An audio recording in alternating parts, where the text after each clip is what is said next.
Thank you so much. Sir इसका सबसे बड़ा फ़र्क ये है कि जब भी हम कनाडा हाई कमीशन में अपनी वीज़ा एप्लीकेशन अप्लाई करते हैं तो हम कोर्स एक बहुत छोटी चीज़ है कि हम जो कोर्स है वो हमारा रेलेवेंट होना चाहिए।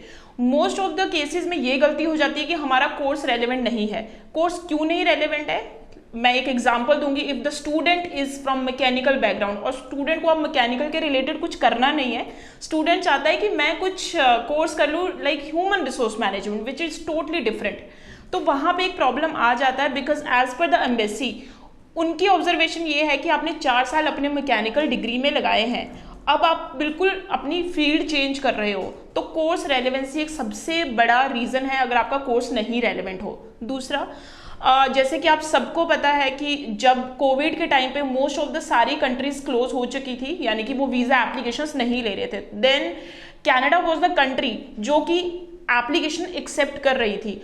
उस टाइम पे कनाडा हाई कमीशन के पास एक बहुत बड़ा बल्क इकट्ठा हो गया था एप्लीकेशंस का। उन लोगों को कहीं ना कहीं अपना बैकलॉग खत्म करना था। अब क्योंकि बहुत ज़्यादा एप्लीकेशन आई, जो स्टूडेंट यूके देख रहे थे, जो स्टूडेंट ऑस्ट्रेलिया देख रहे थे, सबकी एप्लीकेशंस बल्क में कनाडा जा रही थी। ऐसी सिचुएशंस में उन लोगों को ये फेस करना पड़ा है कि कुछ डॉक्यूमेंट्स, कुछ एप्लीकेशंस फ्रॉड डॉक्यूमेंट्स आ रहे हैं, वर्क एक्सपीरियंस आ रहे हैं। तो high commission has started giving refusals to दो स्टूडेंट एज वेल। इसमें क्योंकि उनके पास एक एक्शन होता है कि दे कैन सेंड द एक वेरिफिकेशन वो भेज सकते हैं कि आप अपना डॉक्यूमेंट, ओरिजिनल डॉक्यूमेंट प्रोड्यूस करवाएं, या फिर वो आपको इंटरव्यू, क्योंकि इंटरव्यू रिसेंटली अभी एड ऑन हुआ है, लेकिन हम पिछली बात कर रहे हैं क्यों रिफ्यूजल आए थे। अब इसमें सबसे बड़ा रीज़न यही था कि आपके जो डॉक्यूमेंट्स हैं वो जेन्युइन नहीं हैं। जब उनको नहीं लगा कि आपके डॉक्यूमेंट्स नहीं है सही, तो अगेन रिफ्यूजल। कोर्स रेलेवेंट नहीं है तो अगेन रिफ्यूजल।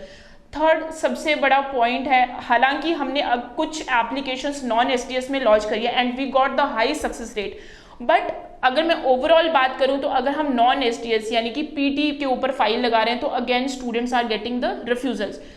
फोर्थ सबसे बड़ा रीजन है कि अगर मैं बात करती हूँ तो कनेडियन हाई कमीशन में there are the 2 category, one is STS, another one is non STS.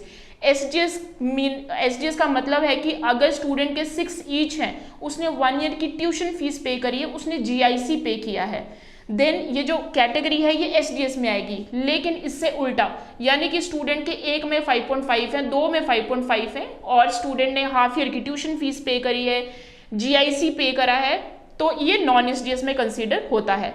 सो अब बेसिकली है कि हाई कमीशन खुद चाहती है कि हमारे पास एसडीएस प्रोफाइल आए। बहुत बड़ी संख्या में नॉन एसडीएस की एप्लीकेशन आ रही थी, इसका एक बहुत बड़ा रीजन है रिफ्यूजल्स आने का। हमारे भी रिफ्यूजल्स आए हैं कुछ दिनों, मतलब पहले हमारे भी रिफ्यूजल्स आए थे, बट एक्स्ट्रा वी डिड, एक तो हमने जब भी एप्लीकेशन उठाई थी, क्योंकि हमारा जो कोर प्रोडक्ट है that is Canada only, we are doing Canada from so many years.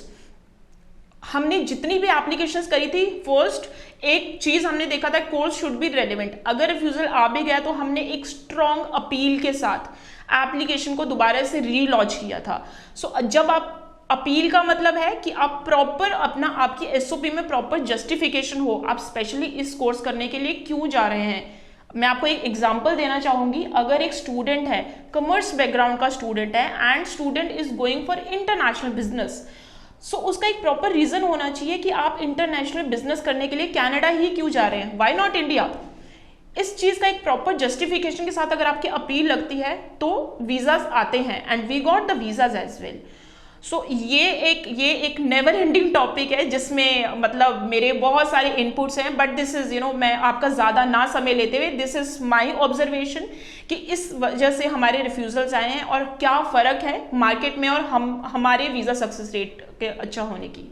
Sir जैसे कि अभी मैंने आपको बताया है कि इसका एक मल्टीपल रिफ्यूज़ल आया, हम दोबारा से सेम फाइल को रीलॉन्च कर रहे हैं। तो अगर हम उसको रीलॉन्च कर रहे हैं, फर्स्टली हमें ये चीज़ देखना है कि पिछली फाइल पे जो हमने कोर्स दिया था क्या वो रेलेवेंट था, यानी कि रेलेवेंट, एंड वो कोर्स ऐसा था कि अगर वापस स्टूडेंट इंडिया भी आता है तो उसके, क्योंकि वीज़ा ऑफिसर को ये देखना है कि वापस आप इंडिया आ रहे हैं, right, he want to see that.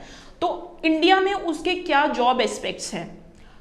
दूसरा ये है कि हम उसको स्ट्रॉन्ग एसओपी के साथ, जिसको हम अपील भी कहते हैं, स्ट्रॉन्ग अपील के साथ हम उसको लॉन्च कर रहे हैं। अगर मेरी जस्टिफिकेशन नहीं पहुंची, दैट मीन्स अगर मेरी एसओपी में नहीं दम है, अब उस एसओपी को आपने किस तरह से मॉडिफाई किया, उसको अपील में आपने किस तरह से चेंज किया।